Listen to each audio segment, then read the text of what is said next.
ദുബായിൽ തന്നെ 5-6 പ്രൊജക്റ്റ് ഉണ്ട്. സൗദി അറേബ്യയിൽ മാസീവ് എക്സ്പാൻഷൻ ഉണ്ട്. കുവൈത്ത്, ഖത്തർ, ബഹ്റൈൻ അവിടെയൊക്കെ എക്സ്പാൻഷൻ ഉണ്ട്. അപ്പോൾ ഞങ്ങൾ ട്രാക്കിലാണ് എന്ന് അറിയിക്കുകയാണ്. ലുലു ഗ്രൂപ്പ് ഓഹരി വിൽക്കാൻ തുടങ്ങിയിട്ട്, അതായത് Lulu retail holdings public limited company ആയ ശേഷം തുറക്കുന്ന ആദ്യത്തെ ഔട്ട്ലെറ്റ് എന്ന പ്രാധാന്യത്തിൽ ഇന്ന് നവംബർ 11 തിങ്കൾ ഉച്ചയോടെ ദുബായ് മോട്ടോർ സിറ്റിയിൽ അതിവിപുലമായ hyper market MA Yusuff Ali കസ്റ്റമേഴ്സിന് വേണ്ടി സമർപ്പിച്ചു. ലുലുവിൻ്റെ 276ാമത് ഔട്ട്ലെറ്റാണിത്. ഇനി 15 ഔട്ട്ലെറ്റുകൾ 6 മാസത്തിനുള്ളിൽ ദുബായ് നഗരത്തിൻ്റെ തന്നെ പ്രാന്തപ്രദേശങ്ങൾ തുറക്കുമെന്ന് chairman MA Yusuff Ali motor സിറ്റിയിലെ ഉദ്ഘാടന ചടങ്ങിൽ അറിയിച്ചു.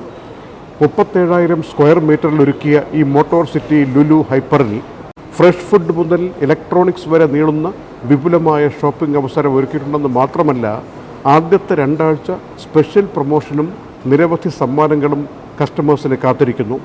ഫ്രൂട്ട്സ് ആൻഡ് വെജിറ്റബിൾസ് സെക്ഷൻ ഒരുക്കിയിരിക്കുന്നത് വളരെ വ്യത്യസ്തമായ രീതിയിലാണ്.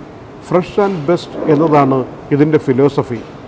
IPOയുടെ കാര്യത്തിൽ ഓരോരുത്തർക്കും എത്ര വീതം ഷെയർസ് കിട്ടുമെന്ന് നവംബർ 13 ബുധൻ അറിയാം.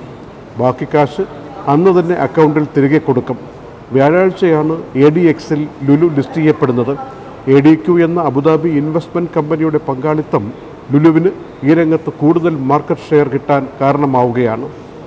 25% ഓഹരി വിൽക്കാൻ തീരുമാനിച്ചിട്ട് ജനങ്ങളുടെ ആവശ്യം പരിഗണിച്ച് 30%-ആയി പബ്ലിക് ഷെയർ ഉയർത്തേണ്ടി വന്ന സാഹചര്യമാണ് ലുലു നേരിട്ടത്. ഗൾഫിൽ ജനവിശ്വാസത്തിൻ്റെ അളവുകോൽ നോക്കിയാൽ ഇങ്ങനെ ഒന്ന് വേറെ ചരിത്രത്തിലുണ്ടായിട്ടില്ല. ഇന്ന് തുറന്ന ഈ മോട്ടോർ സിറ്റി ഔട്ട്ലെറ്റ് ദുബായിലെ ലുലുവിൻ്റെ 26ാമത്തെ സ്റ്റോറാണ്. GCCയിൽ മാത്രം ലുലുവിനിപ്പോൾ 245 ഔട്ട്ലെറ്റുകളായി. ഇന്ത്യയിലടക്കം വൻ വികസന പദ്ധതികളാണ് ലുലു ആവിഷ്കരിക്കാൻ പോകുന്നത്. MA യൂസഫ് അലിക്കൊപ്പം അറബ് പ്രമുഖരും MA അഷ്റഫ് അലിയും സൈഫി രൂപാവാലയും MA സലീമും അടക്കമുള്ളവർ ചടങ്ങിൽ സംബന്ധിച്ചു. ഇനി എപ്പോഴാണ് ഇന്ത്യയിലേക്കുള്ള ഷെയർ സാധാരണക്കാർക്ക് വാങ്ങാൻ പറ്റുക എന്ന ചോദ്യം അവശേഷിക്കുകയാണ്. അതിനുള്ള സമയമാകുമ്പോൾ, ലാഭം കൊടുക്കാൻ പറ്റും എന്ന് ഉറപ്പുള്ളപ്പോൾ കൃത്യമായും അതേക്കുറിച്ച് ആലോചിക്കുമെന്നും MA യൂസഫ് അലി ദുബായ് വാർത്തയോട് പറഞ്ഞു. അപ്പോൾ അവർക്ക് കംഫർട്ടബിൾ ആയിട്ടുള്ള ലാഭം കൊടുക്കാതെ അവരുടെ കാശെടുത്ത് നമുക്ക് വിനിയോഗിക്കാൻ പറ്റില്ല. ഞാൻ ആ പോളിസിക്കാരനാണ്.